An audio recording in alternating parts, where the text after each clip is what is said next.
Coming up on this week's show, a new Bitmap Brothers collection arrives. A new way to get replacement Nintendo parts. And we go inside the world of Japanese games developers with author John Szczepaniak.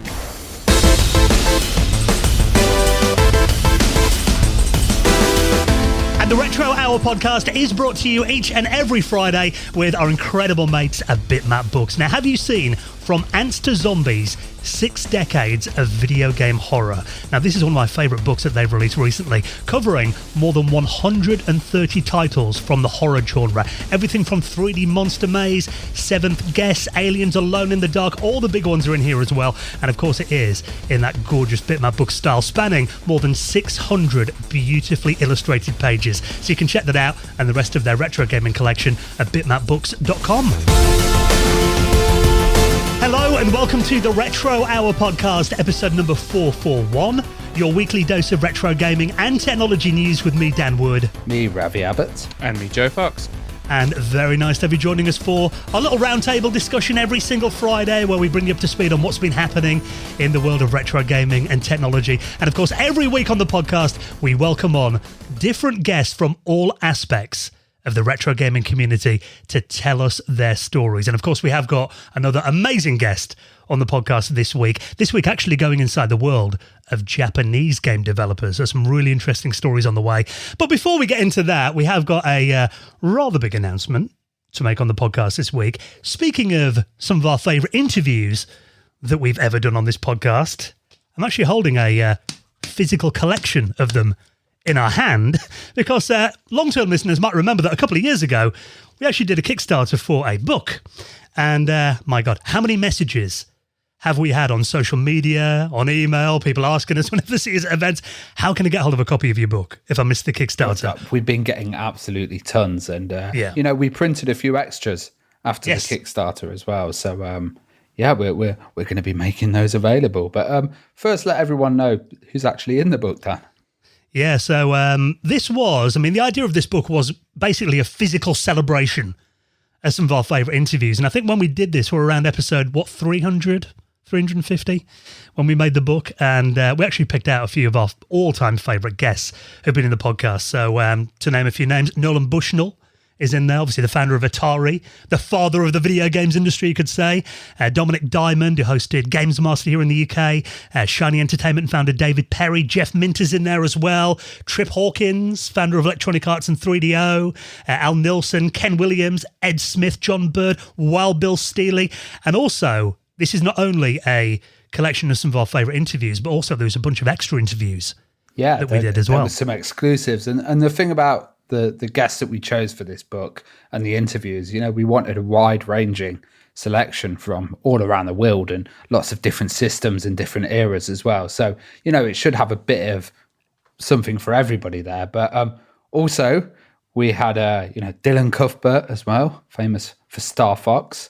We had Motohiro Kawashima as well, very famous for Streets of Rage 2 soundtrack. And that was really interesting to do because, as you're going to hear from this week's interview, Japanese translation is very hard. Getting people into books is a really important thing to, get that area of the world represented. Henk Nyborg as well, who is one of my favorite pixel artists in the world. Some of his stuff's absolutely amazing. Misadventures of Flink, Lionheart, Shanty as well, and Andrew Braybrook, with classics like Iridium and Paradroid as well. Yeah, so we won't go on too much about the books. We appreciate we did give it the hard sell in the past as well. But just want to say, if you ever wanted a copy of the Retro Hour book, it is really now or never, isn't it? Because we have got how many copies? About 80 copies at your house, About 80, yeah. I was just doing the stock check and then we're totally out. We've got digital copies as well. So we're going to be selling it on, go to our website, theretrohour.com, and click on shop, and you'll be able to get an ebook version of the book or the physical book delivered to you.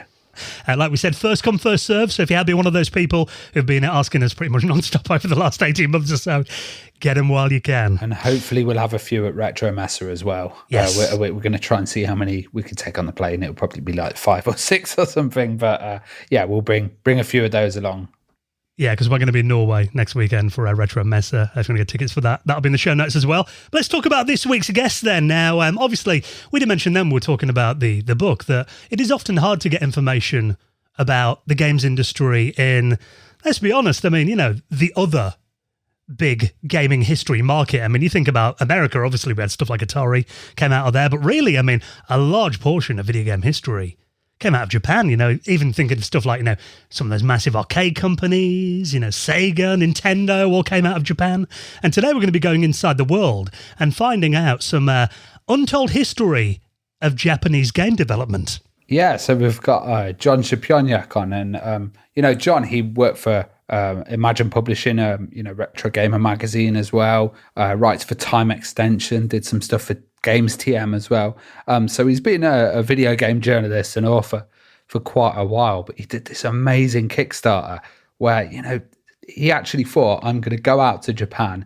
It's going to be really hard to, engage with these people from a distance doing it online. So I'm going to go out there, actually meet the developers, hire a translator and get it properly done. And, this is one of the most extensive histories I've seen. And he's got 4 volumes of it as well. Yeah. So the kind of approach of this interview where we talk to him, we talk about some of the influences that these developers had, their journey to becoming developers. There's mention that the ZX Spectrum in there and some Japanese developers, playing with Spectrums and, it's just fantastic because it's a total different world, but then we're also familiar with some of the games.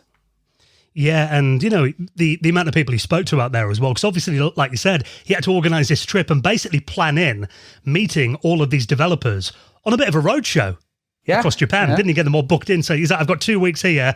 I've got to do a couple every single day. So the fact that he even worked this out is incredible. And some of the people he's talking to, like Yuzo Koshiro, it's just insane. And he's also talking to some of the companies that we wouldn't know behind them. We're talking about stuff like the PC-98 as well, MSX. I wish Joe was on this one, actually, because he would have totally fanboyed over it. Yeah, you can listen and fanboy, Joe. I will listen and fanboy. Post-fanboy. Yeah. So a nice little insight into the world of Japanese game development with our special guest, John Szczepaniak. He'll be coming up on the show in around half an hour from now. But of course, you know the way it works. First off the podcast, that's when us nerds geek out about what's been happening in retro from over the last week. And I must admit, this time of year, when we're all travelling around, obviously we're going to be on a plane next week, heading over to Norway, Ravi. Looking at this, thinking, might be time to get the Evercade dug out again, because there are some more great collections on the way, starting with the second Bitmap Brothers collection. This looks really cool. I don't want to go straight into the games, because there's a game on here where I'm like, ooh, this may be a more affordable way to play this game for me. But I think I know which one you mean as well. So this is the Bitmap Brothers Collection 2 for the Evercade, which comes with 6 games. But what's interesting about these games is they are all the Amiga versions of these games. So on the first collection, it was actually the console ports of the games. Yes. Which a few people were disappointed with. Including me. They weren't actually the Amiga versions, whereas this is the Amiga version, which is pretty cool. So the games include everything apart from Z or Z, which was Z, which is the one I want to play. So you get Cadaver the Payoff, Gods, Magic Pockets, the Chaos Engine 2, and then Z, and it says it's the 32-bit version. So I just assumed that was an Amiga version of it. But well, I think Z was planned to come out on the Amiga, but then is it Z or Z? Because Bitmap Brothers are British developers.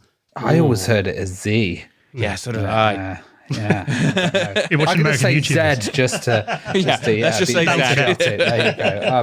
Z was interesting title because I think it was meant to come out on the Amiga at some point, but then they had they went onto the PC, and when it came out with the PC, it was a really weird one because I've tried to emulate it or run it on the PC, and I'll get so many errors with screen issues and how it's displayed, how it's running at the wrong speed and stuff. So it'd be nice to actually see it running well on a system because it's a really fun game.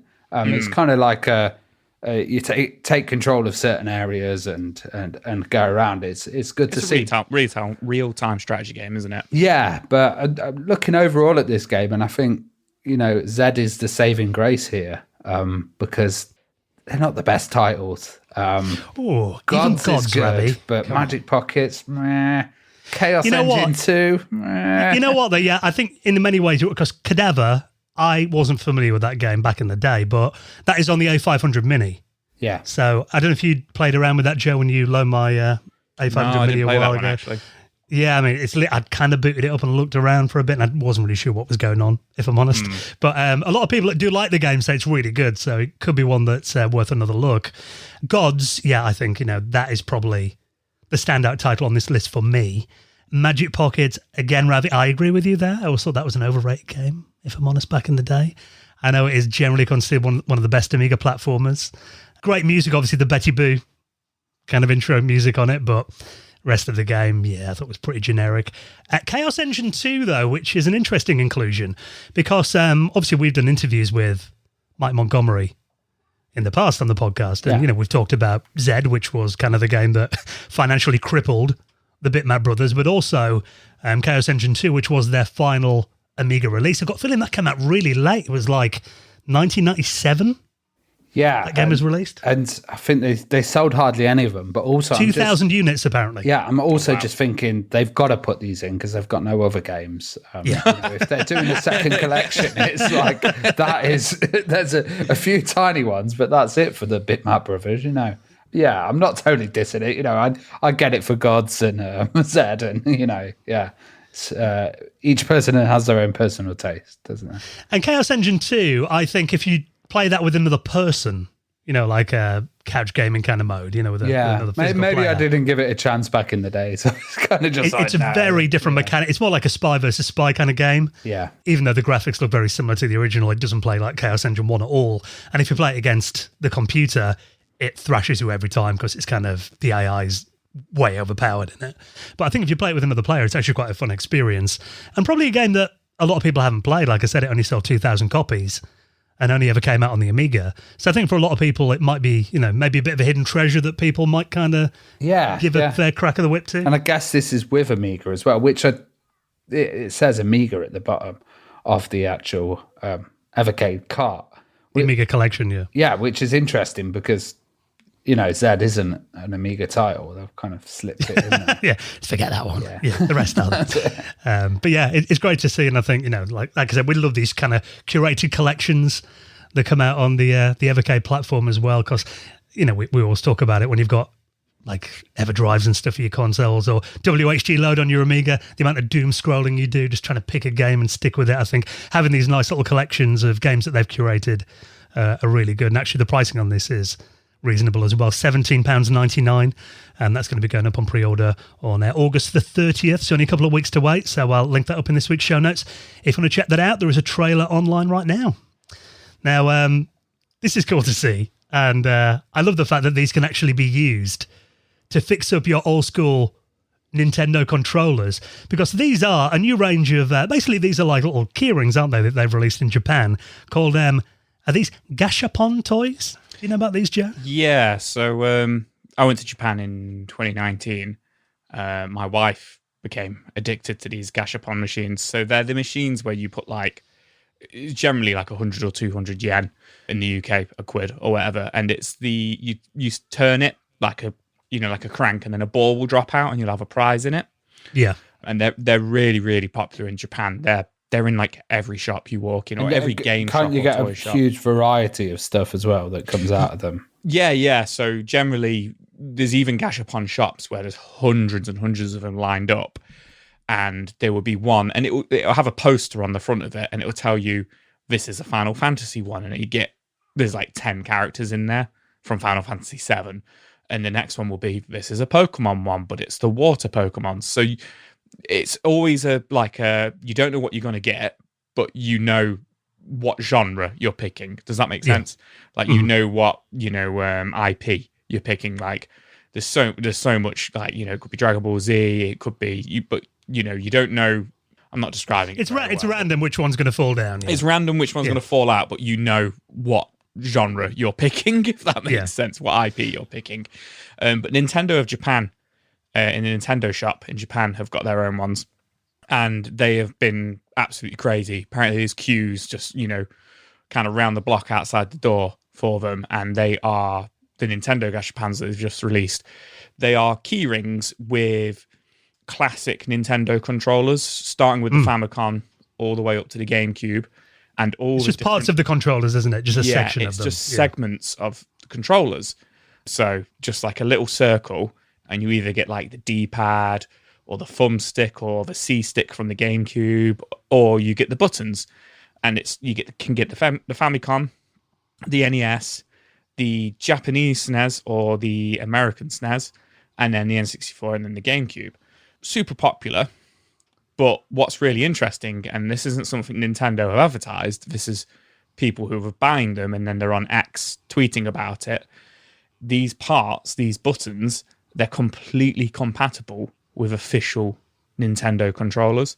With the original hardware, yeah. Yeah, so if you take the back off of the Gashapon off the back of the little keyring, it has all the components of the buttons in there, and like, the squidgy buttons, the rubber in there and everything. Yeah, so, it's even got like little Game & Watch ones as well. Yeah. It's just like the whole range of kind of controllers, really. Yeah, it's crazy. And it's just all the components are in there and everything for you to swap it over. So N64 controllers, famously, they get a lot of stick drift, or the sticks aren't tight anymore. So it's a viable way to swap it over. Well, it makes sense. I mean, they're not going to go to the effort of basically remaking these parts if they've got the molds and everything already made. I guess it's a cheap way just for them to manufacture them again. Maybe these are like new old stock. They might have had loads of them in the warehouse for years, just kind of put them into these. But yeah, I think that's really cool that there is now basically a replacement parts stock for your old Nintendo controllers. Because, I mean, for example, I don't know if you're the same on the GameCube, the C-Stick always goes kind of literally goes sticky. The rubber kind of perishes a bit. I've got a couple of them and they're all like... I would say I see not so much the C-Stick, I see the actual thumbstick. Yeah. Like the actual rubber coming off on them all the time. Yeah. Maybe they've cut up a load of Nintendo mini controllers that they had spare. Or, those new Game & Watches. And let's cut them up and use the spare bits. Well, you make a good point there, because I imagine, they would have been making the controllers again for the minis. So it would make sense of actually been making a lot of these. Again, I'm just waiting now for the rumours. N64 Mini on the way, because to be making these controls again, which, we won't get our hopes up on that. But awesome to see. And I mean, obviously these are only a thing that are really big in Japan. So a lot of people are like, when are these going to be coming out in the West? Yeah. I wouldn't hold your breath on that. Yeah, no news of them coming out in the West, unfortunately. And I guess they could be like nice little fidget devices as well, Like, well, yeah, they will be. Yeah, just sat at your desk. Just sit there playing with a D-pad. Or just play Nintendo games in your mind. Just imagine you're playing Mario or something. Yeah, so very cool to see. And I wait for these to go for extortionate prices now on eBay, now that everyone knows that. So those are available now if you're in Japan. Now, this is actually something I wasn't aware of. And probably because I've never got to the end of Streets of Rage. But apparently there was an alternate ending, a bad ending of Streets of Rage 1 that previously you could only access by having a second player. I thought you were going to say it's because you didn't have any friends. Well, there was that as well, yeah. Or my own Mega Drive, Yeah, so there is two endings to Streets of Rage 1. I assume this was common knowledge. Maybe it's not. Maybe it is, and it's just Dan never finished Streets of Rage. Probably. But yeah, if you play 2-player on Streets of Rage 1 for the Sega Mega Drive, when you get to Mr. X at the end, he asks you to join him.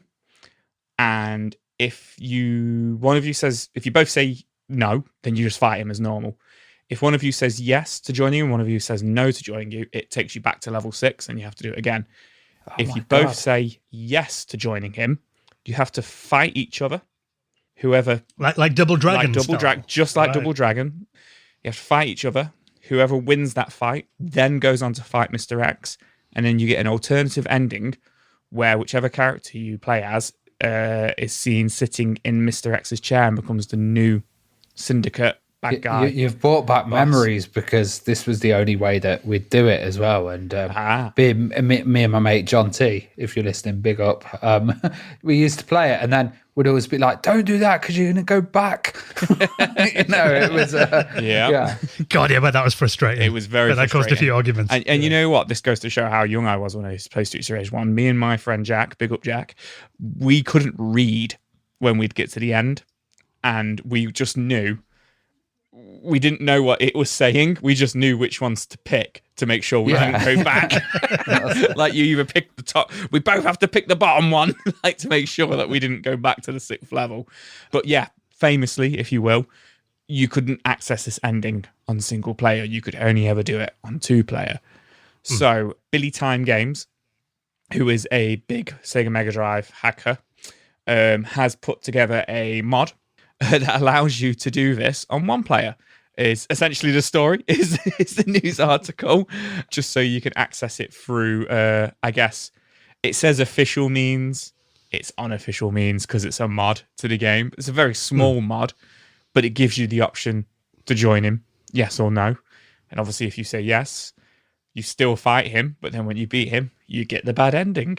And it's the only way that you can get the bad ending on 1-player, it would seem, after 33 years of this game being out.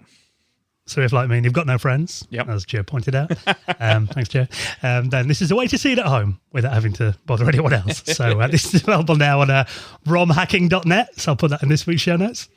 Now, this is very cool to see. And this is something that we've been aware of, and anyone that listens to like This Week in Retro, another great podcast, and watches Neil RMC's YouTube channel, I'm sure will be aware of this. And actually, we were chatting a bit, I think, at your Kickstarter event in Nottingham last year, Ravi. Yeah, he bought along this. With Mike Daly, who formerly of DMA Design. And at the time, this was just something that basically he discovered. It was a PCB for a Lemmings arcade game that never got released. Yeah, it was that now has been finished and is playable. Yeah, it was a prototype from Data East about an arcade version of Lemmings. Now, the thing about it is it's very different from the main game. You know, playing Lemmings on an arcade really doesn't seem like it would work, but actually it works quite well. Now, RMC from The Cave, great channel, has been doing these kind of recreations. He had a Space War machine that they rebuilt, and now he's created something unique because this was never an arcade cabinet. It was meant to happen. It never did. I think they had some original sketches. Some of the stuff from like the menu screens, they made like little instructions from it. They've also got vinyl wrap on the side, like a Data East logo. They've got a lovely banner on there. It's done really well, and this is a kind of unique experience. It looks really good fun, and I think it's very special that they have Mike Daly, the creator of Lemmings, involved, and he kind of approved it all and saw it like come to life, and it's pretty awesome. I just want to go and play on it. Basically, it looks like a really good experience. So you can actually go and play the world's only Lemmings arcade cabinet that Neil and the team there have restored, and it's now at the Retro Collective website. If you want to book a visit, you can go and check it out at the Arcade Archive, where the machine's currently on display, and have a go at it.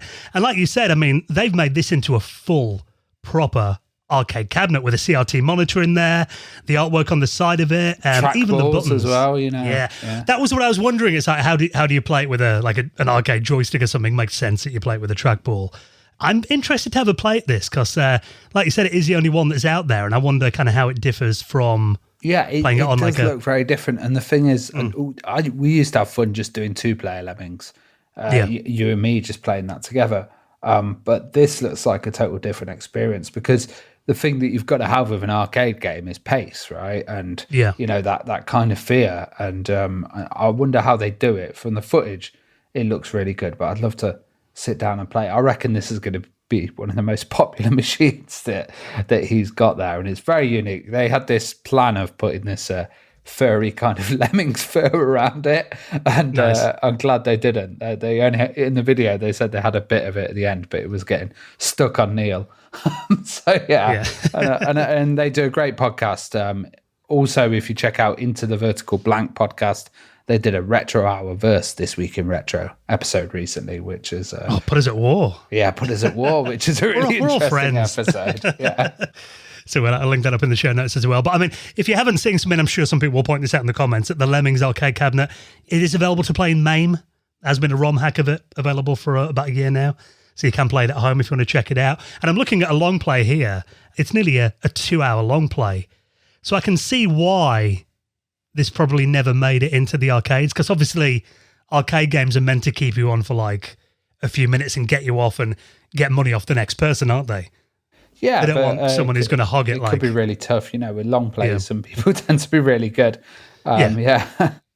So yeah, very cool to see. So if you want to check out the world's only Lemmings cabinet, and you can go and check that out at the Retro Collective website. I'll link that up in this week's show notes. I wonder if someone's going to find the Zool arcade machine. Do you remember that? Floating around back in the day, pictures of the Zool arcade. Yeah, there was pictures. I think it was on Bad Influence on TV. Andy Crane was playing. You're giving Neil ideas. Yeah, the Zool arcade machine. So if that one ever surfaces, that's something that I've always wanted to play. And Rise of the Robots, I've got a film there was an arcade cabinet of that as well. I'm not sure whether that ever it just made set it into on the fire arcade. and burned. Yeah. Brian Maybe May looked at has it and it. thought, yeah, Killed itself. we won't bother with that one. So just one more story to talk about before we chat to this week's special guest. And this game looks, I'm going to say, right up my street. Been a fan of Overhead Racers. Now this is, they're calling it a mix of Project Gotham Racing and Micro Machines. And this is a new game for the Game Boy Color called Hoonigans. Hoonigans. I keep reading it as hooligans, but it's Hoonigans. Yeah. So this has been developed and made by Shane McCafferty, I think you say it. And like you say, it's a cross between Project Gotham Racing and Micro Machines. And it's for the Game Boy Color. And it only costs £1 to download the ROM. Oh, wow. Which is fantastic. So obviously you can play it on emulator, or I believe you can put it on an EverDrive and play it on your Game Boy Color. Looks cool. Very, very colourful and great, gameplay and stuff for a Game Boy Color game. And I can't knock it because it's only £1. But I don't see the Project Gotham Racing part myself. It just looks very Micro Machines to me, which I have no problem with. I like Micro Machines. Yeah, it looks supercar-y kind of Micro Machines. I'm not sure. But wasn't there that weird mechanic in Project Gotham Racing with the kudos? Do you remember that when you went around corners and it was? I only ever played it a couple of times. Okay. Yeah, maybe it's that. Maybe I've got the total wrong game. No, there was, in Project Gotham. Yeah, Racing. so like you go around the corner and like you take it at a certain angle or something, and it'd be like, you get kudos. Kind of like Ridge Racer when you get your nitros and stuff. Yeah, like maybe that. that's like involved with it, like taking the corners. there is boosts and stuff when you take the corners in this. So there we go. There we go. There's my answer. Fantastic. Yeah, because it is really. It's, if you like, Micro Machines and supercars and skid marks and ATL. There's a lot of these games back in the day. Some of them play better than others. By the looks of this, I like the fact that the camera kind of tends to zoom in and kind of zoom out, depending on what you're doing in the game. Yeah. Because sometimes the view of, especially when you're playing this on a handheld, I imagine you want to kind of see enough of the road in front of you to figure out what's going on and take the turns and things. It kind of reminds me of the original GTA in that sense. Do you remember on the original GTA, when you were driving really fast, the camera would zoom out for you? Yeah. It does remind me of that. Obviously, graphically, it's very different. It's more akin to Micro Machines. But yeah, it does remind me of that, actually, now you say it.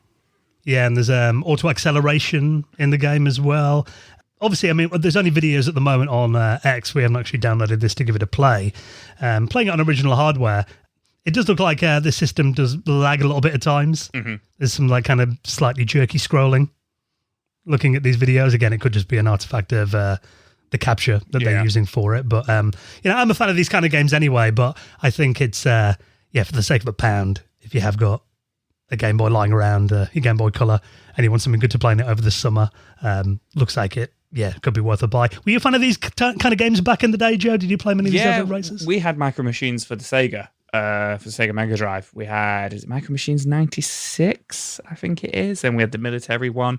Really loved them. Obviously, graphically, they're a little bit different to kind of like the original ones. the Amiga one, stuff like that. But I always enjoyed Micro Machines, and then actually had a night with you where we played Micro Machines on the Amiga all night drunk, and I have done that with my friend Stevie as well, and it was very funny. It reminds me a bit of Retro City Rampage as well. A little bit. Just the look of it, And there's Overdrive as well from Team 17. Oh, I've not played. Do you remember that game? No, yeah, that was a good overhead racer as well, because it did seem like in the mid '90s suddenly there was a massive kind of spate of these games coming along, and then they just kind of faded away. I did get there's like a new version of Micro Machines that they made for the Xbox One, probably going back about 7-8 years. Yes, they did. I didn't play that one. It was didn't really work for me. Micro Machines V3, I like that on the PS1. Yeah, that was a good one. Yeah, so like I said, for the sake of £1, if you want, a new one of these overhead races to play for your Game Boy Color, could be worth a punt. That is available now. So I'll link that up, and of course, all the rest of the stories we talk about, you don't have to Google around. I save you the job each week. I put them in the show notes on your podcast app, or you can head to our website at theretrohour.com. Now, before we hop into this week's special guest, just a moment to give a big thank you to one of our regular sponsors. That is our lovely friends at ExpressVPN. Now, we're big supporters of ExpressVPN, and obviously the subject of online privacy is a massive deal these days. And you can think about, going online without ExpressVPN. It's almost like forgetting to mute yourself on a Zoom meeting. You could have your co-workers here and you talking about them in the room. I'm sure you're nice about them all the time, or flushing the toilet if you take Zoom calls with your camera off, hopefully. There's several occasions when you might not want people to hear you. But obviously, privacy online is a massive deal. And we're going to be traveling soon, like we said. I mean, we're off to Norway. You're going to be heading up to Sweden for a while as well. So that means, I imagine, lots of public Wi-Fi hopping in airports and coffee shops and that kind of thing. Hotels and stuff, which, it's always good to be protected there, because ExpressVPN reroutes your traffic 100% of it through secure encrypted servers. So your ISP can't see your browsing history as well, which is always good when you're kind of shopping online as well, because I always get suggested the stuff that I've bought about 1,000 times as well. Well, in America, it's actually legal for ISPs to sell your browsing information to advertisers. So, if that bothers you, which it should, ExpressVPN will reroute all your traffic through their secure servers. It hides your IP address as well, making it difficult for third parties to track your online activity. And the thing that we really love about ExpressVPN is it works on all your devices. You can have it on your phone, your laptop, your tablet, even your smart TV, stay private on the go. And it's so simple to use, isn't it? It's literally fire up the app, one click of a button, and it's rated number 1 by the top websites like CNET, The Verge as well. So if you want to protect your online privacy today, ExpressVPN is a service that we've used for many years and we suggest. So if you'd like to try them out, we've got you a great offer. Head to this link so they know that we sent you, expressvpn.com/retro, and you will get 3 months free on top of a 1-year plan. So use that exclusive link, expressvpn.com/retro. I'll put that in this week's show notes. And a massive thank you to our friends at ExpressVPN for their support of our show. Okay, well, thank you for checking out the news this week. We'll have more for you on next Friday's podcast. And next, going inside the world of Japanese game developers with our special guest, John Szczepaniak. He's coming up next on the Retro Hour podcast.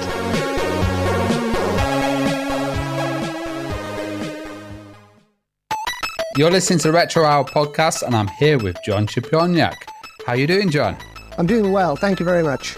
Well, I'm really glad to have John on the show. He's previously worked for Retro Gamer. He was a staff writer there, also Time Extension. But he's authored a very unique history, and this is the untold history of Japanese game developers. It's going to be a really interesting interview because you know what John does? He actually went out to Japan and interviewed everyone. So, we got some really interesting insights into the Japanese game scene that you don't usually get in the West. We got a question that we always ask our guests, and that was, what was your first gaming memory? My earliest gaming memory would be Pac-Man in the arcades, arcade machines were basically found everywhere. So there was like a little corner shop, and whenever my dad went to get, basic groceries, I'd go with him, and I was too short to reach the controls, so we'd get one of those milk crates and flip it upside down so I could stand and play Pac-Man. So that's the earliest memory I have of any sort of video game. So do you remember when you got your first home system then, and why did you get it? Yes, actually. So I was born and grew up in South Africa, which had a kind of an unusual or somewhat different gaming ecosystem to the rest of the world. Nintendo had attempted to get a foothold in the market there, which it never really worked. Very, very few official products came out in like a small kind of test market. But what was very successful there were bootleg Famicom clones from, imported from Hong Kong or Taiwan. So my family were visiting family friends, and their son had a bootleg Famicom clone and Famicom multi-carts, and it just kind of blew my mind that having played arcade games like Pac-Man, you could now play these games at home. So we played all evening. I thought it was incredible, and my parents spoke with his parents on where you could get one of these systems, and it all started off from there. So my first home system was basically a clone of the Japanese Famicom, and I had a multi-cart with 32 different Famicom games on it. Galaga, Galaxian, Super Mario Brothers, some games which never came out in Europe, such as Battle City, Macross. So yeah, that was my introduction to playing games at home, and I feel it kind of planted a seed in my mind, because playing these Famicom bootleg games, you'd go into a store and there'd just be this, kind of display of kaleidoscope of colors, video game cartridges, turquoise, yellow, pink, etc., with these bright Japanese labels, and you didn't quite know what you were going to get all the time, based on the label. And there were a lot of games which were never mentioned in the magazines, because you could buy imported magazines from America and the UK, and the games in the stores didn't always quite match up with those. So everything felt kind of mysterious or strange or, kind of exciting, because it was almost unfathomable, if that makes sense. It felt kind of very, very exotic, where you would see a game mentioned in let's say, whatever popular magazine at the time you were reading, EGM or Game Zone from the UK or whatever. And, sometimes these games would be available in the stores. But if not, it was just weird Japanese games which you never saw documented anywhere else. And obviously this is long before the internet. So it's not like you could just look up what this information was. So it was, everything felt like this kind of exciting discovery. So was it reading those magazines that inspired you to start writing about games? No, actually, I fell into writing about games completely by accident. I had no intention of doing this, and I'm amazed that I'm even, that I ended up where I am. I wanted to go to university. Initially, I went to university to study Japanese, because I thought I could, live in Japan and, see Japan, because I like playing video games and I like Japanese food and Japanese culture. After 3 months, I decided that studying Japanese was too difficult. It wasn't really my thing. And I dropped out of university, and the intention was to go back and study classical art, because I also liked painting. I liked to post on forum boards at the time, and an editor on a magazine on Games TM's retro section saw some of my posts on this forum board. So, for example, I did a long forum post on how the South African gaming scene was different. And I spoke to some of my friends who grew up in different countries, and I basically annotated or described their different perspective, just as an interesting forum topic, to get discussion going about, did you grow up in a slightly different or exotic location? What was gaming like for you in that place? And the editor saw this and said to me, that's really interesting.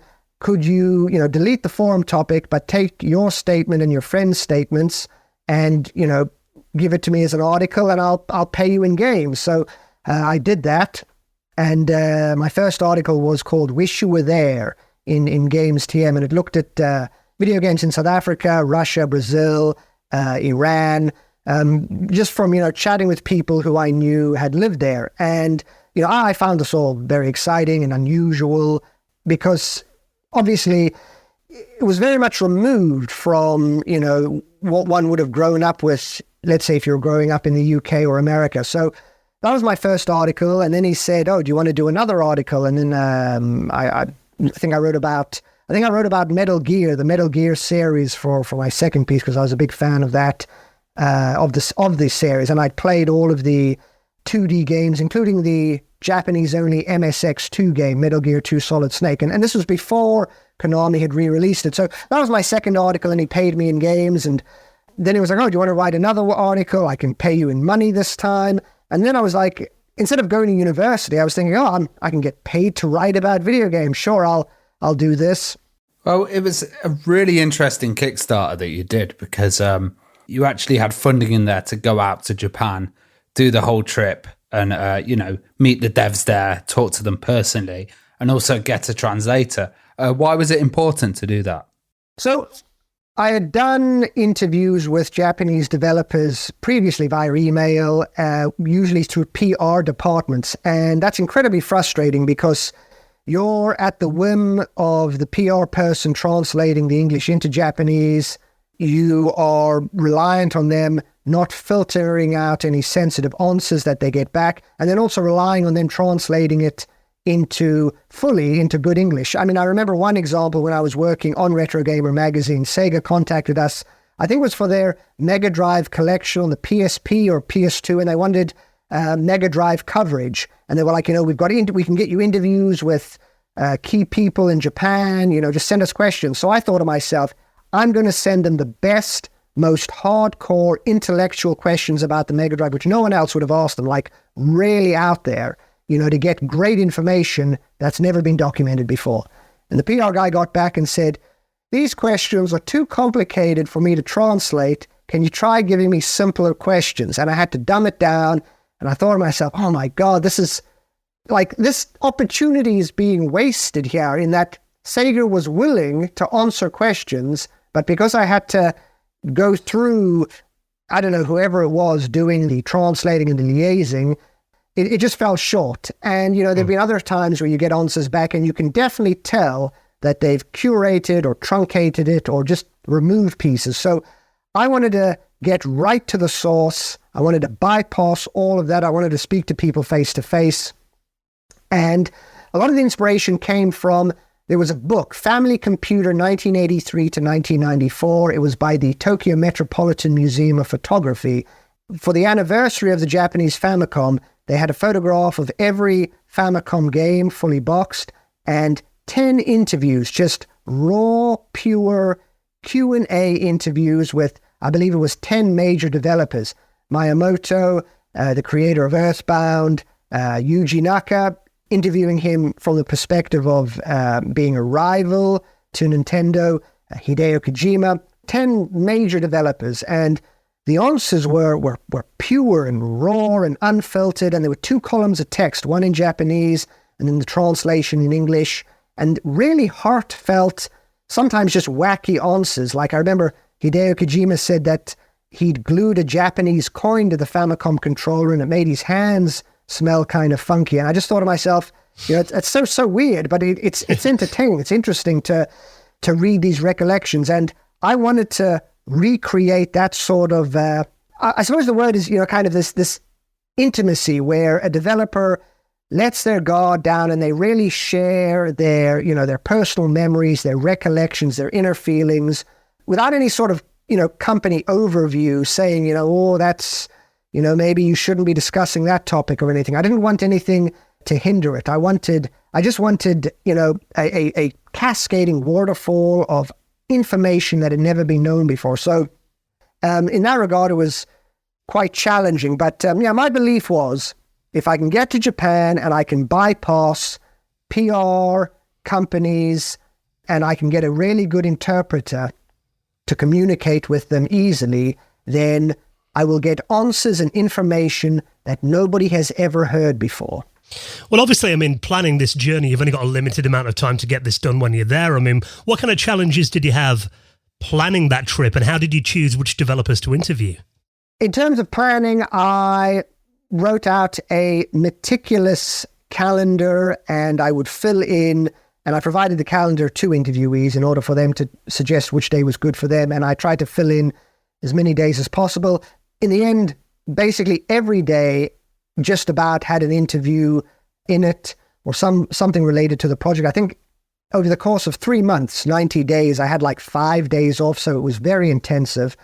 It was a case of reading previous interviews, if they'd done any, finding interviews if they'd done them in Japanese. Some of them had never been interviewed, so it was a case of going through Moby Games, looking at their portfolio, looking at who their colleagues had been, projects they'd worked on, projects they were close to, even if they hadn't necessarily worked on them. Just really getting down into the small details, printing out, having a folder with a plastic wallet for each individual and printing out lists of their games, topics to cover. I was quite obsessive with going in there, and because I didn't just want to ask questions that had been asked plenty of times before. I really wanted to get stuff no one had heard before. So endless printing of sheets, writing down of notes in notebooks, working with Joseph Redon of the Japanese Game Preservation Society. He had a lot of contacts, and it was great to bring him on board as well, because while I knew about a lot of these Japanese games from a Western or a European perspective, him living and working in Japan, he brought a lot of information that perhaps only players in Japan would have known, a lot of the really obscure facts or trivia. So we were able to bring both of these together and conduct some great interviews. With regards to your question of, how did I decide who to select? Wow, that is a good question, because there's a lot to unpack there. Initially, I had a list of contacts that obviously I had made during my career writing about games. So I already had a small list of contacts that I could call upon to interview again. I did a lot of kind of just out of the blue, randomly contacting different Japanese developers through their websites, through social media, Facebook, Twitter, online companies, contacting companies directly in some instances, relying on Joseph Redon and his contacts to put me in touch. So, for example, I interviewed Yoshio Kiya, the creator of Legacy of the Wizard on the NES. He arranged that for me. And I found that once I'd gotten a few developers on board, they all had friends and colleagues who either worked with them on certain projects or worked at different companies, and then they would put me in touch with other people. Essentially, I utilized every resource at my disposal, and the interviewees, the list of them grew very quickly.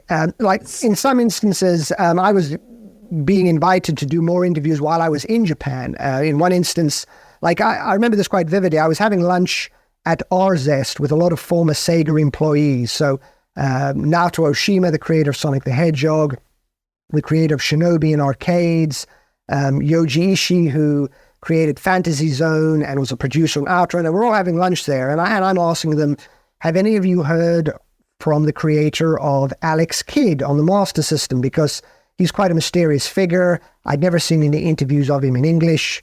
I'd seen one interview in Japanese, but he basically kind of disappeared.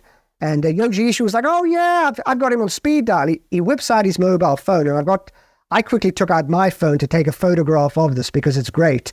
And, on the left, you've got the creator of Shinobi. On the right, you've got the creator of Sonic. And in the middle, you've got the creator of Fantasy Zone. And he's on the phone to the creator of Alex Kidd. And he's going, yeah, there's this guy from England, traveled to Japan. He wants to interview you. Can you meet him tomorrow? And that's literally how some of these interviews went. It was just someone calling a friend, saying, describing my project. And then I would just, kind of rock up at their office with my cameraman and my interpreter in tow. And, the interview would happen. Of course, the night before that, I was up until midnight getting sheets printed off and, making sure that I had a list of all of their games and information so that I could go into the interview prepared. But sometimes that's just how it happened. And by the end of the trip, developers were, like I remember one developer, Hidenori Shibao, he offered me 7 different contacts who had worked on console games, arcade games, including some big developers. And sadly, I just had to say to him, I literally do not have a single day off for the next, I think it was 3 weeks still to go. I didn't have one day off. Every day had something going on until I literally had to get on the plane and leave the country. So there was no way to add in extra interviewees by that point. So, in the end, I just had to turn down interviews. So the process it's a really good position to be in there. I was wondering if you could tell us then about some of the really early developers that you talked to. Roy Ozaki as well, with Mitchell Corporation. You know, they're famous for Pang, which is absolutely awesome game that went on many systems. Also Strider as well, maybe one that our friends would recognize that listen to the podcast. Namco System 10 board as well, and PC98, and working with Data East as well, and Toki. So tell us about that kind of interview and how important Mitchell Corp were. The Roy Ozaki interview was pretty cool, actually. That took place, I believe, over 2 or 3 days. I met Roy, and with him was his friend Kouichi Yotsui, who created Strider. And we had lunch on the mountainside, and I was given a tour of the mountains. And I was staying at this small ryokan, this little Japanese inn. And Roy's idea was that we'd go to the inn and we'd have a big meal and, drink a lot of beer and sake, and all the stories would come out. And, it was fantastic because we were sitting there eating and drinking until, I'd say midnight, discussing. Roy gets quite verbose after a few drinks. So there were a lot of fascinating stories about Yakuza involvement in the games industry, how, you had to stand your ground when dealing with them. A few statements which perhaps had to be redacted at the end. I don't think he would have been happy if I'd printed some of the material, but some drunken tales.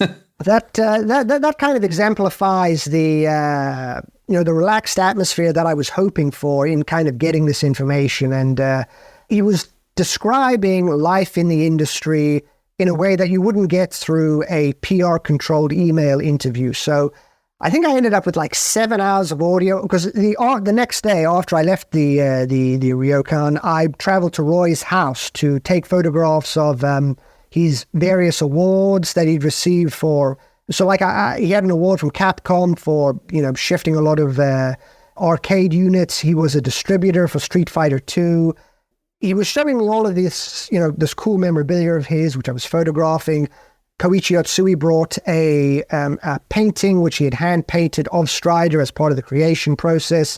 And I continued to interview them in a very casual, relaxed setting. I mean, it was great fun. We were all just sitting there, our shoes off inside Roy's living room, kind of just sharing personal anecdotes. And so that was quite a lengthy section. And then Roy showed me his cupboard where he keeps, all of the old, like the source code on floppy disks. And it was like, just rummage around through all of the old stuff and, photograph whatever you like. And so I'm going through this cupboard of all this old materials, floppy disks and computer-related materials. And I find this giant box.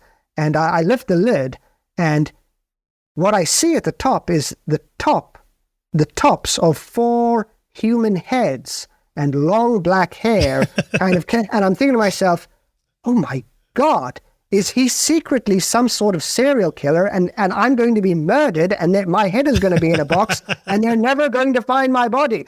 And then Roy's like, oh yeah, those are my daughter's practice heads. She's a hairdresser, and I was like, oh. They were made of plastic, just to clarify. Yeah, that's why it's basically mannequin practice heads. But I mean, you wouldn't know this just from lifting the lid up. All you would see is the tops of 4 solid heads and this, this neat black hair, and so that I don't know, that I had a mild heart attack there. But I went through all of the development materials, and what was quite cool afterwards is he said that he wanted to license out basically any of Mitchell Corp's games. And so I put a little advertisement or, explanation page saying, if anybody's interested, please contact them directly. Here is a list of games. And, it took a few years, but so Osman or Cannon Dancer, that ended up being re-released. I don't know if you recall that. And some of the other games were licensed. I think some of them ended up on the Evercade. I'm not sure. I spoke to the gentleman behind Evercade and put him in touch with Roy. So it was gratifying afterwards to not only to have gotten the inside story, but also to have helped him get the message out there that these games are available for re-release if anybody's interested. Was there any connection to English developers and like systems like the Spectrum out there? Like, kind of, what was the influence that the UK had on Japanese developers? Right. So, did you find any? Great. Yes, so much. That is an excellent question, actually. The next thing I wanted to bring up was these early developers and their connection to the British side of things. So I found Takashi Takebe. He was the 6th employee at Hudson right in the early 1980s. Hudson obviously being the developer of Bomberman. And he was describing how in the early days, Hudson was creating computer games for early Japanese computers released on cassette tape. Normally, one programmer would take a week to program some very simple kind of basic game. And their initial business plan was volume, get as many of these out, one game every week, just quickly release them in order to, garner some sales and get some profit. And then they shifted from that policy over to quality over quantity. And Takebe was describing how he had traveled to London to a big computer fair in London. I think this was 1983. I can't remember the exact date that he cited, but he saw the ZX Spectrum and he spoke with developers and publishers in the UK, and Hudson adopted a lot of or they learned a lot, and they took a lot of guidance from the way the British computer scene, specifically the ZX Spectrum, was developing at that time. It also resulted in several of Hudson's games being released on the ZX Spectrum. So some people might recall Eric and the Floaters. That was basically the ZX Spectrum version of Bomberman. Hudson took inspiration from computers like the ZX Spectrum. They took that knowledge and information back to Japan, and it influenced how they did business. I also spoke to Masakuni Mitsuhashi of Game Arts, and prior to Game Arts, he was developing early computer games, and he was describing, he made a first-person maze game for the MSX, and we were chatting about this, and he was saying how 3D Monster Maze on the ZX81 was his inspiration for that, which surprised me because I thought to myself, how would 3D Monster Maze make it to Japan? So I asked him, how did you even know about that? And he described how Japanese magazines would examine and cover the international video game or the international computer scene. So games that were coming out in England, such as 3D Monster Maze, were documented in here.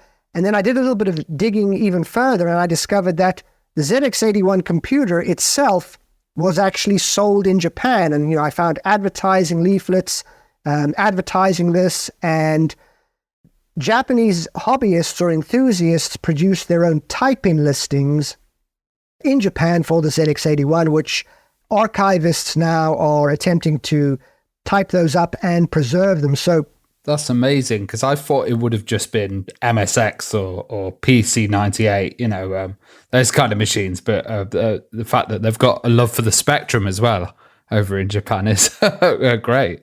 I mean, exactly. So this is like one of my goals was to discover, these untold stories, and it succeeded magnificently because it completely recontextualized my understanding of the history of video games in Japan. There was a lot has been said about Japanese game developers buying imported Apple II computers from America and playing Ultima and Wizardry, and that's quite well documented, fairly well documented. But then I also discovered a connection to the British computer industry, as we've just described or discussed, the ZX Spectrum, the ZX81, which was actually sold there. So there has always been a kind of an interplay between all the major regions, and there are stronger connections perhaps than people realize. And so discussing this and getting this information, it was kind of mind-blowing to see these threads of inspiration, how developers took inspiration from different games and how it influenced them in their own work. Yes, and I think that also crosses through into music. So you interviewed Yuzo Koshiro, and of course he's famous for, Revenge of Shinobi, Streets of Rage series as well. And the Streets of Rage music was kind of influenced by dance music and a lot of like Western music as well. And that kind of crossover of, Japanese culture, Western culture really seemed to work and also help some of those games get massively famous in the West. What was the interview with him like? Because he was an absolute legend. There's so many titles that he's worked on. It was just insane. Interviewing Yuzo Koshiro was fantastic. Basically, I visited him at his home. His mother made us sandwiches for lunch. It felt very informal, almost like a casual chat with a friend, actually, because, he plays games himself. And so we were discussing various different topics. Now, I actually don't have any formal training in music, so I find interviewing musicians quite challenging because I feel that I don't know the best technical terms. Like with graphics, I can discuss CRT pixel blending or, various, very technical terms, and I can understand it. With music, I know what music I like, and I can say I really enjoyed that sound, but I wouldn't know how to ask octaves or, the technical terms of music. So I find interviewing musicians quite challenging, but he had actually also worked on game creation, not just music creation, but he had developed games as a hobbyist with his friends on the PC-88 computer. So before he became famous as a games musician, he was also creating these hobbyist games, and I was able to ask him about that. And he loaded some of them up on his computer, and we watched and played some of these games, and I filmed him playing one of these hobbyist games where he had taken the graphics from a Falcom game, and he'd made it was a sort of a comedy game about cows being abducted by UFOs. And I think he was a little bit embarrassed to be showing, his That's quite Jeff Minter, that game does. Yeah, so it was an amateur work. It wasn't professional work, but I wanted to know this because knowing what, people did before their career, it kind of gives you a better understanding of who they are and what led up to their bigger creations. And, what I discovered is he had really, he grew up playing and working with the PC-88, and famously, you probably know this already, I believe the music for Streets of Rage was actually composed on a PC-88, so it was interesting to see sort of his origin story, as it were, and, he described how he had, when making these games, his sister had done the graphics, and he had done the music and some of the level design, and a friend of his did the programming, and so it was great to get these personal stories. And then after that, what I was particularly interested in is his company is basically like a kind of a family-run company. I believe his mother is the CEO, and him and his sister had different roles in it. And his company had created the Master System version of Sonic the Hedgehog under contract to Sega. So, obviously, Sonic the Hedgehog on the Mega Drive, everybody knows, it's very well documented. And then you'll hear people saying, the Master System game is completely different and it's pretty good too. But no one's really described how it came about. So I was quite keen to do that. It was a great day, basically hanging out with Yuzo Koshiro, especially because so many of the games I'd enjoyed growing up with had his music in it. And we were able to explore topics beyond simply the music he created, but also the games he'd made and the involvement of his family members and, the things he had seen in the industry, kind of growing up first as an enthusiast who played games and then someone who was involved in the creation of them. Also, Streets of Rage as well. There was the cancelled Streets of Rage 4 for the Dreamcast as well. Yes, so he described that to me. I believe a video, like a demo video that they had created, was leaked onto the internet, and I wanted the inside story from him because his company had pitched Streets of Rage 4 for the Dreamcast to Sega. His insight, what he said to me was, the reason it didn't get the green light from Sega to be made was because the person they were dealing with at Sega said, Streets of Rage, what's that? Nobody even knows that anymore. And that kind of controversial revelation, that's the kind of thing which a PR person might want to filter out. Nobody would if I was interviewing someone from Sega or I was going through Sega PR, they wouldn't want anyone to admit that Sega didn't know what Streets of Rage was anymore, because it hints at a company which at that particular moment in time was perhaps slightly out of touch with what players wanted, and also slightly out of touch with their own back catalogue and portfolio. So it didn't necessarily paint Sega in the best of light, but, it was an honest answer, and he described how they had pitched the idea and what the game was going to involve, and he kind of talked through it. And then it was like, yeah, they rejected the idea. And then what I did was I took the interpreted, because the interpreter I hired for that interview was very good. I took her interpreted words and I overlaid them onto the leaked video, basically in order to create a little bit of footage. If you check it out on YouTube, you can probably find Hardcore Gaming 101 uploaded that segment onto YouTube. But so unreleased games actually is another topic which I tried to ask as many developers about as possible, either specific ones that I knew they were involved in, or a general blanket question I asked everyone is, did you ever see any game that went unreleased? Because if it was never previewed or it was never documented in a magazine, then it wouldn't be known about at all, even as an unreleased game. And so my fear or my anxiety is there are literally countless and innumerable, unknowable number of unreleased games that were never mentioned or previewed anywhere, reached a certain level of completion and then just disappeared, and nobody knows to ask about them because they don't know they exist. That makes sense. So something I asked every developer was, can you name or can you think of, or did you even see any unreleased games? And even if they didn't work on any, that doesn't matter. The important thing was, did they perhaps have a colleague who had worked on an unreleased game? Any sort of hint or witnessing of anything? Because if I can get that written down, then that'll be fuel or information for others to go forth and seek more knowledge about that unreleased game.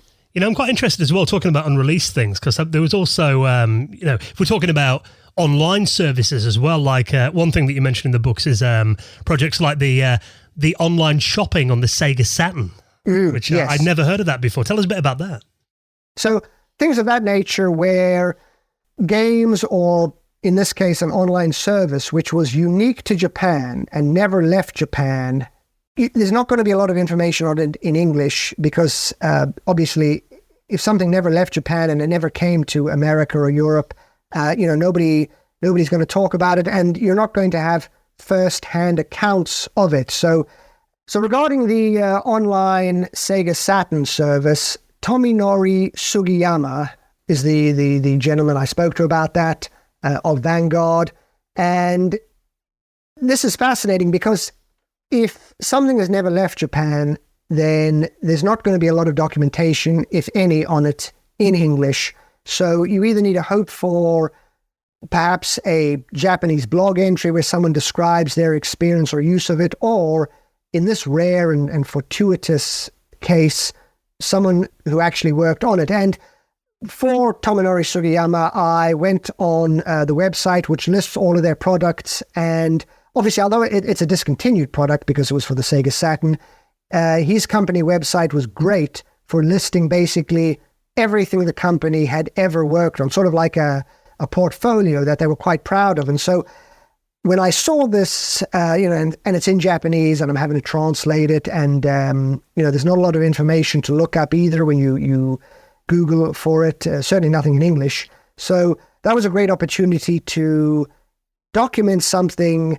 Obviously, there's going to be information on it in Japanese, but this was a great opportunity to document it in English. And there's a lot of examples of that. So the Satellaview for the Super Nintendo or Super Famicom, that's another example. All of this, Japan had a lot of interesting hardware which never left the country. The 64DD, the Satellaview for the Super Famicom, this online shopping system for the Sega Saturn, a myriad of unusual pieces of hardware specific or unique to the way that, the Japanese telecommunications or consumer culture operates. So it's something that really could only function in Japan, or perhaps it had a connection to, those old Japanese smartphones, or before smartphones, you had like special Japanese feature phones, which you didn't really have in the West. And then, of course, once smartphones came out, that line of phone technology sort of died off in Japan, but it was sort of unique to Japan. So that all fits in with, what my ultimate goal was, to document with stuff which nobody knew about. Well, there was a big difference as well, which was, the kind of arcade that happened in Japan as well, that development from arcade to, gaming hardware as well. And Masamoto Morita was a guy that you interviewed who is very famous for doing, Die Hard Arcade.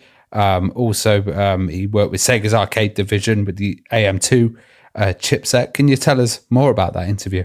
That was quite a cool interview as well. I remember when I sat down and I said, we've got to go through all of these, the cool work you did in Sega's arcade division. He didn't actually create Die Hard Arcade. He worked on it alongside Uchida, who was the main guy behind Die Hard Arcade. But he had some cool anecdotes of working alongside the lead director on that. And I remember when we sat down, he was like, I'm not really sure if I can tell you all of these things about Sega. Maybe I should get permission from Sega. And I was like, no, don't worry. It's fine. You don't need permission from Sega. They'll never even find out, because this isn't going to be published in Japan. And that's actually something which a lot of developers were quite keen to know, or they were more relaxed when they knew this wasn't going to be published in Japan. This is only going to be published in Europe, America, outside of Japan, essentially. They had this viewpoint of there is inside Japan where they have to be very careful about what they say, and then there's outside Japan where it kind of doesn't really matter, or they're less concerned about that. So he joined Sega's arcade division, and he went into a lot of detail regarding the Sega Saturn, which was the home system, and then the arcade equivalent of the Sega Saturn. And what was quite interesting, and something he was initially a little bit reluctant to say, was that this hardware within Sega was kind of regarded as not particularly good. He said, when we made arcade games, there was hardware which was low cost and not very powerful, but, it was okay if you were, churning out, let's say, a shooter or something which didn't need a lot of power. And then there was the prestigious, more powerful, expensive hardware, and we would reserve that for, fancy racing games and, prestigious showcase games where, we wanted everybody to be really wowed. And he was basically saying that the Sega Saturn home and arcade hardware was the lower cost, less powerful hardware. So it kind of wasn't as well regarded amongst the arcade division, because everybody wanted to be working on the more powerful stuff. So he was giving personal insights into that, which you wouldn't necessarily get if you went through PR. It was a more honest, basically down to earth, honest kind of answer. And then he discussed. It's often a wall of silence when we approach Nintendo developers or Sega. So that's always something hard to break through. Nintendo are their own kind of thing. I mean, something you might notice is I didn't really interview anyone in-house from Nintendo. I interviewed people from subsidiaries or third parties. So, for example, Manabu Yamana, he was the programmer on the Dragon Quest series, on various titles in the Dragon Quest series, which is obviously huge on Nintendo hardware, but he worked for Chumsoft, and he described meeting Hiroshi Yamauchi and what a powerful figure he was, and he gave fascinating anecdotes regarding Dragon Quest and Nintendo, but from the perspective of an outside developer that, wasn't actually Nintendo. Because what I found is, occasionally having gotten in contact with people who were actually employed by Nintendo, is they have incredibly strict NDAs, and they like to maintain very tight control over any and all information. So you're never going to get information, or it's very unlikely you're going to get, these kind of stories from anyone working at Nintendo. So just to make my job easier, and knowing what an impossible citadel it is to break into, I didn't pursue any in-house Nintendo leads. I focused only on developers outside of Nintendo, or in the case of the Sega developers, they had left Sega and they were working at their own company, which they owned and controlled, called Orzest. So they were happy to discuss their legacy of work and, kind of promote what they were doing now. You're right, actually. Some companies are incredibly closed off. One good example is I interviewed Professor Kishimoto, who worked on Pac-Land and Baraduke, and he worked alongside other major Namco employees, including the creator of Pac-Land and Masanobu Endo, who made Xavius. So anyway, Professor Kishimoto said to me, Namco does not like any of its employees to discuss Namco games or the history of Namco games. They don't even want the public to know who worked on which games. He gave the example that he created the Family Stadium or Famista baseball games, which are huge sellers in Japan, incredibly popular and successful. And he was approached for an interview, and basically in Japan by Japanese journalists, and Namco put a stop to it. Namco would not allow him to speak about the games in Japan. And so when I approached him, he said to me, he's agreeing to this interview because he knows Namco won't be able to touch it. If he gives me the information and I take it out of Japan, I can publish it, I can let the world know, and Namco won't be able to stop that, because this also goes into the whole issue of Japanese copyright and the Japanese legal system, which is far more draconian than, in the UK or Europe and America in general. So Japanese companies like to exert, and you can find a lot of examples of this online, like basically exerting control over magazines such as Famitsu. One example is every screenshot of any game in a Japanese magazine has to have approval from the publisher of that game. And if you look at the bottom of the page on, an issue of Famitsu, you will see a copyright declaration citing, who the copyright owner is of the screenshots of whichever game they're covering, which I think is crazy. There's no fair use, or there's no journalistic freedom there. So Professor Kishimoto said to me, I'm giving you all of this good information on what it was like, how Namco worked, how it operated, how he made games, because you have to take this out of Japan and you have to let the world know. And one of the things he gave me was an Excel file listing a whole list of Namco's early arcade games. I want to say like the first 30 up to around the mid-1980s, listing the programmer, the graphics artist, the musician, the hardware creator, because early arcade games, it wasn't just, programming and graphics and music. It was also someone who would design bespoke hardware boards. So he had taken the time to write down every colleague's name, first name and surname, information about them, for example, if they worked under nicknames, etc. And he gave me all of this information, and he was like, take this and let the world know who made these games at Namco, because in Japan, they put a stop to this information getting out. They don't like it. So one of the goals, and a large aspect of these books, was kind of breaking through those kinds of barriers and letting these developers' stories be heard, be known, and also, letting their names be known so people can associate a name. They can know who created their favorite games from the last 40 years. One thing I find interesting as well is when I was a kid, it was often hard to find information about what was happening in, the games industry in Japan, even though a lot of the big systems came from there. I mean, obviously in that kind of pre-internet era. I remember reading, some reports in magazines and TV reports from the Shishinkai Nintendo Space World events and the Tokyo Games show as well. I mean, have you heard any kind of stories about Nintendo Space World that kind of stand out to you and how important those trade shows were? I got a really, really good anecdote regarding trade shows and Nintendo. So I interviewed the creator of Red Alarm, Mitsuto Nagashima, and if I'm remembering his anecdote to me correctly, he described creating the game, dealing with the Virtual Boy hardware, dealing with Nintendo, and if I remember this correctly, he was asked to create a preview demo, a playable demo of the game for a large trade show for Nintendo's benefit to promote the Virtual Boy. And, he worked long hours, like he had like a week to get this done, crunched to get it all done, to get it playable, provided them with a demo.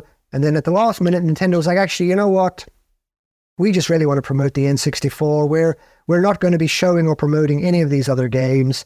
And he felt kind of disappointed at that, especially, after putting all of that effort into to get that ready for them. But he described the inner workings of basically some sort of the kind of the background story to what goes into preparing for a trade show such as that. It's quite hectic, a lot of stress, because you basically need to, put your best foot forwards and have essentially this fantastic demo which people can play, and it can capture their attention in a busy environment and also make them excited for the final released game. So, you put all your effort into that, and then in the end, it doesn't actually get showcased, but I mean, that's what happens sometimes. I've got another interesting anecdote regarding Nintendo. If you're curious about it, I was interviewing a developer from Agatsuma, and he actually gave me the business card for Mitsuto Nagashima because they had been colleagues previously. So he was describing how he had worked on this unreleased real-time strategy game for the PlayStation, PS1. And it was for a company called Marigul, Marigul. And his explanation of it was that Nintendo had co-funded this company. Several large companies had put funding into Marigul, and the point of the company was to come up with creative or interesting or experimental titles. And one of them was this RTS for the PS1, which ended up going unreleased. But I just thought this was fascinating that essentially Nintendo co-funded the development, perhaps unwittingly, or they certainly put funding into the company, and this company created or worked on a series of titles, including a game for Sony's PlayStation. So, yeah, inadvertently, Nintendo helped co-fund an unreleased RTS for PlayStation, which I thought was interesting. And again, because this was an unreleased game, which had never been documented anywhere or even previewed, you're not going to hear this information anywhere else.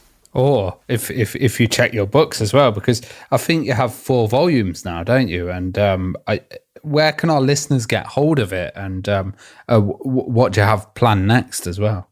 So all 4 volumes can be bought through Amazon, whether it's .com or .co.uk or whichever region you're from, and type in Untold History of Game Developers, and all 4 volumes, the first 3 on Japan, and then volume 5, which covers games outside of Japan, it should all be on Amazon. Fantastic. Well, John, I think it's incredible and really important that you are documenting these stories. And like you said, a lot of this stuff that we haven't heard in the West and isn't available anywhere else. And I think, we've only kind of scratched the surface over the last hour or so with you. Obviously, there's 4 volumes of your book, so there's a lot out there for people to sink their teeth into. What I tell everyone is there's over 1 million words of direct, raw Q&A interviews. There's not a lot of editorial. There's an introduction, and there's some box outs and a lot of footnotes. Every page is filled with footnotes. But basically, I love raw Q&A interviews because it gives you the information directly without any sort of padding. And one of my goals with all of the books is you don't have to read it cover. You don't have to start at the beginning and work your way to the end. My hope is you can turn to absolutely any page randomly and find some sort of fascinating, strange anecdote which you had no idea about. I mean, that was my goal, really. Every one of those pages, somewhere there is exciting information which you won't have known about before. Yeah, and I think, the fact that you've got it over 4 volumes as well, I think it's, by far the most in-depth view of the Japanese gaming scene ever printed in English. So anyone that's got an interest in kind of, stuff that we may not have heard about before and how the industry worked on the other side of the world and filter through to the games here in the West as well. I think, fascinating oversight, John. So I'll obviously link that up, the Amazon link in our show notes, so people can click through and hopefully buy some of the books and delve into the information there a bit more. So thank you so much for coming on and sharing some of your stories with us. It's been incredible to get that little insight off you. No, thank you very much. I appreciate the opportunity to discuss trivia like this. This is what I love. Fascinating, weird, obscure, unusual stories. It's fun.